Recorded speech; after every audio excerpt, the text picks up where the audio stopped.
Hi, everybody. This week we made it official. I'm going to Cuba. When Michelle and I go to Havana next month, it will be the first visit of a U.S. president to Cuba in nearly 90 years. And it builds on the decision I made more than a year ago to begin a new chapter in our relationship with the people of Cuba. You see, I believe that the best way to advance American interests and values, and the best way to help the Cuban people improve their lives, is through engagement, by normalizing relations between our governments and increasing contacts between our peoples. I've always said that change won't come to Cuba overnight, but as Cuba opens up, it will mean more opportunity and resources for ordinary Cubans.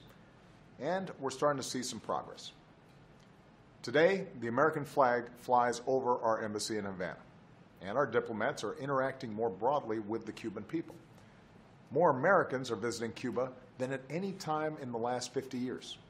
Cuban-American families, American students, teachers, humanitarians, volunteers, faith communities, all forging new ties and friendships that are bringing our countries closer. And when direct flights and ferries resume, even more of our citizens will have the chance to travel and work together and know each other. American companies are starting to do business in Cuba, helping to nurture private enterprise and giving Cuban entrepreneurs new opportunities. With new Wi-Fi hotspots, more Cubans are starting to go online and get information from the outside world.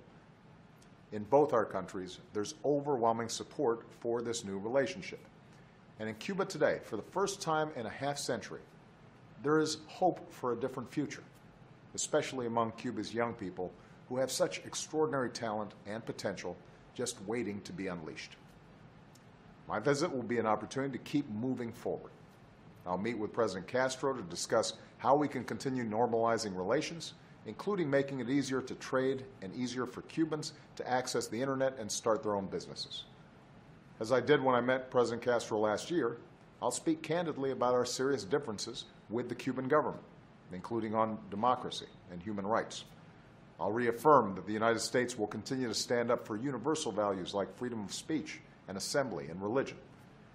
I'll meet with members of Cuba's civil society, courageous men and women who give voice to the aspirations of the Cuban people.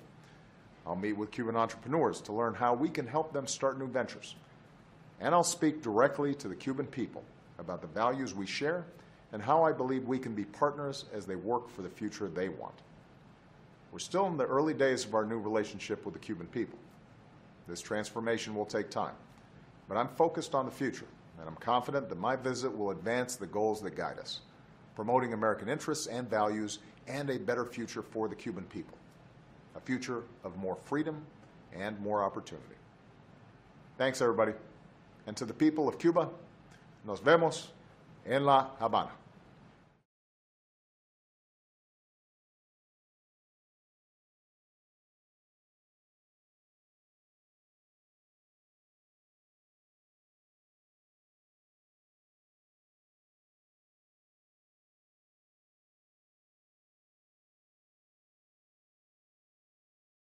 Hi, everybody. This week we made it official. I'm going to Cuba. When Michelle and I go to Havana next month, it will be the first visit of a U.S. president to Cuba in nearly 90 years.